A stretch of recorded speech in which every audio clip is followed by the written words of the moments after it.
Italian citizenship এর জন্য যে অ্যাপ্লিকেশন চিত্তাদিনান্সা ইতালিয়ানা যে প্রার্থিকাটা, এটা তো অনেক দিন অপেক্ষা করার পরে মানুষ এই আবেদনটা করতে পারে। এক শহরে সবসময় থাকি না, 10 বছর অনেক বড় একটা সময়।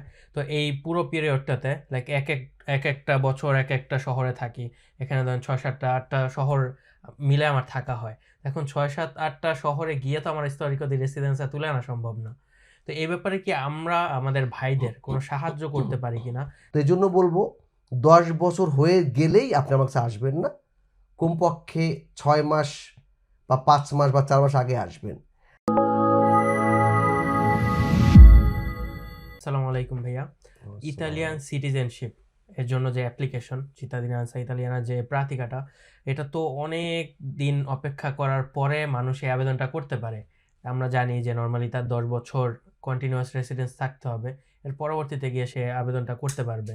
তো অনেক ইম্পর্টেন্ট যেহেতু একটা ফাইল, এটা করতে গিয়ে আমাদেরও অনেক বেশি রেসপন্সিবল হতে হয়, অনেক বেশি অ্যাটেনশনের সাথে ফাইলটা করতে হয় যাতে তার এত বছরের অপেক্ষা নষ্ট না হয়।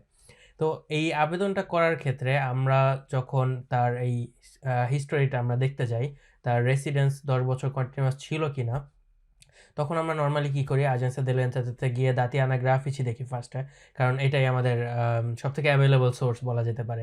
কিন্তু ওইখানে গেলে যে ব্যাপারটা হয়, ওইখানে যেসব অ্যাড্রেসগুলো লেখা থাকে ওটা একটু কনফিউজিং হয়ে যায়, কারণ ওইখানে কমনের অ্যাড্রেস আসে, প্রেফেক্তুরার অ্যাড্রেস আসে, কোয়েস্তুরার অ্যাড্রেস আছে, সব অ্যাড্রেসগুলোই এসে পড়ে লাইক ওদের কাছে যত ইনফরমেশনগুলো থাকে। মানে কনফার্মড কোনো তথ্য না ওইটা আসলে। এক্স্যাক্টলি। তো আমরা ওইটা দেখে এক্স্যাক্টলি বলতে পারি না যে তার কবে থেকে কবে পর্যন্ত কোথায় রেসিডেন্স ছিল। তো এই কারণে আমরা তাদেরকে একটা সাজেশন দেই যে স্টোরিকো দি রেসিডেন্সের যে সার্টিফিকেটটা আছে আপনারা আপনাদের কমনে থেকে এটা নিয়ে আসেন। তাহলে আমরা 100% শিওর হয়ে বলতে পারবো যে হ্যাঁ, এই ডেট থেকে এই ডেট পর্যন্ত এখানে রেসিডেন্স ছিল। কিন্তু এইখানে যে সমস্যাটা হয় সেটা হলো আমরা তো এক শহরে সবসময় থাকি না। 10 বছর অনেক বড় একটা সময়। তো এই পুরো পিরিয়ডটাতে লাইক একটা বছর এক একটা শহরে থাকি। এখানে ধরেন 6, 7, 8টা শহর মিলে আমার থাকা হয়। এখন 6, 7, 8টা শহরে গিয়ে তো আমার হিস্টোরিক্যাল রেসিডেন্সটা তুলে আনা সম্ভব না। তো এই ব্যাপারে কি আমরা আমাদের ভাইদের কোনো সাহায্য করতে পারি কিনা? যাতে ইভেন আমরাও যখন প্রার্থিকাটা করব আমরাও যাতে 100% শিওর হতে পারি যে তাদের এই সময়টাতে রেসিডেন্স ছিলই। ধন্যবাদ আসাদুল, একটা গুরুত্বপূর্ণ প্রশ্ন। কারণ চিত্তাদিনান্সার আবেদনকে স্বপ্নযাত্রা বলা যায়, স্বপ্নের দিকে যাত্রা। জি। ওকে, আমার আর কোনো বাধা থাকবে না পুরো পৃথিবী ঘুরতে, কারণ ইতালিয়ান পাসপোর্টের ভ্যালুটা বেশ ভালো। ভিসা রাইট, লাগবে না। ভিসা লাগছে না। তো সুতরাং আমার ভ্রমণ স্বপ্নটা সত্যি হচ্ছে, জি, অথবা মেন্টাল যে পিস, যে ইতালিয়ান লাল পাসপোর্ট আছে, এটা স্বপ্ন পূরণ হচ্ছে। অবভিয়াসলি এটা একটা অনেক ডেলিকেটেড একটা ফাইল। তো তুমি যেটা বলছো এটা চমৎকার একটা আইডিয়া, যেটা নিয়ে আমরা কাজ করেছি। সাকসেস রেটটা আমি বলবো না যে এত মানে বড় করে বলার বিষয়, কারণ অনেক কমনে উত্তরই দেয় না, হুম, হুম। ঠিক না? তো সেই জায়গা থেকে এই যে আইডিয়াটা তুমি শেয়ার করেছো, চমৎকার আইডিয়া, যেটা নিয়ে আমরা কাজ করছি এবং হয়তো ভিডিও করিনি, ভিডিও করছি আজকে, যদি এর দ্বারা কারো উপকার হয় ইনশাআল্লাহ। তো সেটা কি? সেটা হচ্ছে আমরা তো সাধারণত আজেন্ত্রাতের ওয়েবসাইট থেকেই ক্লায়েন্টের সাথে কথা বলে একটা আনুমানিক জায়গা থেকে আমরা কনফার্ম করে ফেলি। তো যদি এরকম হয় যে, বা যারা আমাদের কাছ থেকে এই সার্ভিসটা পেতে চান, যেমন মিলানে আছেন, গত 2 বছর ছিলেন রোমে, তার আগের 2 বছর ছিলেন নাপোলিতে, এবং তার আগে 4 বছর ছিলেন আপনি ধরেন কাতানিয়াতে ছিলেন। তো এই 4 জায়গায় তো আপনার যাওয়া সম্ভব না, আপনি কনফিউজডও আছেন।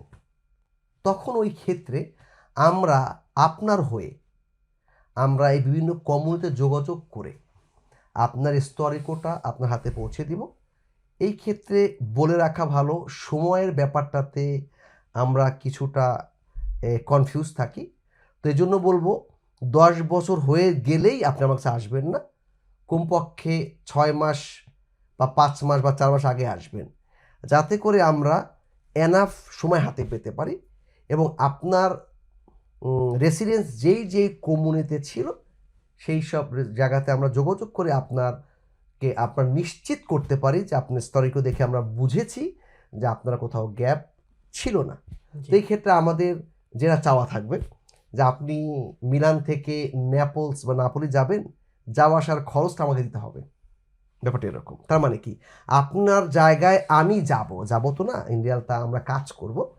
তো জায়গার উপর ভিত্তি করে আমরা আপনাদের কাছে একটা ওই প্রাইস চাইবো, যেটা কনভিনিয়েন্ট অবশ্যই, যেটা আপনার যাওয়া আসা, আপনার সময় নষ্ট করা, এই সবগুলোকে ভেবে চিনতে তার চেয়ে অবশ্যই কম টাকার মাধ্যমে আমরা আপনাদের সার্ভিস দিব, যাতে করে চিত্তাধীন আবেদন করার পরেও ভিতরে ওই একটা খুঁতখুঁতে যে হায় না জানি কি হয়, কোথাও মনে 1 মাসের গ্যাপ ছিল, এই জায়গা থেকে আমরা আপনাকে আশা করছি মুক্তি দেওয়ার চেষ্টা করবো ইনশাআল্লাহ। জি, তো এখন এইটার প্রসেসটা কিভাবে হতে পারে সেটাকে আমরা শেয়ার করতে পারি কিনা?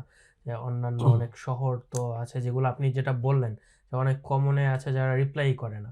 তো ধরেন এরকম একটা ক্লায়েন্ট আসলোই যে তার যে কমিউনিটিতে রেসিডেন্ট ছিল ওইখানে কেউ রিপ্লাই করছে না, তো সেই ক্ষেত্রে আমরা সেই কি ক্ষেত্রে আমরা করতে মাপ পারি? চেয়ে নিতে হবে যে ভাই, আমরা ট্রাই করেছি 8 বার, 10 বার, 15 বার, 20 বার, বাট আপনার এই কমিউনিটি থেকে কোনো রেসপন্স নেই, এবং ওই এলাকাতে আমাদের কাছেরও কেউ নেই যাদেরকে আপনার হয়ে পাঠাতে পারি।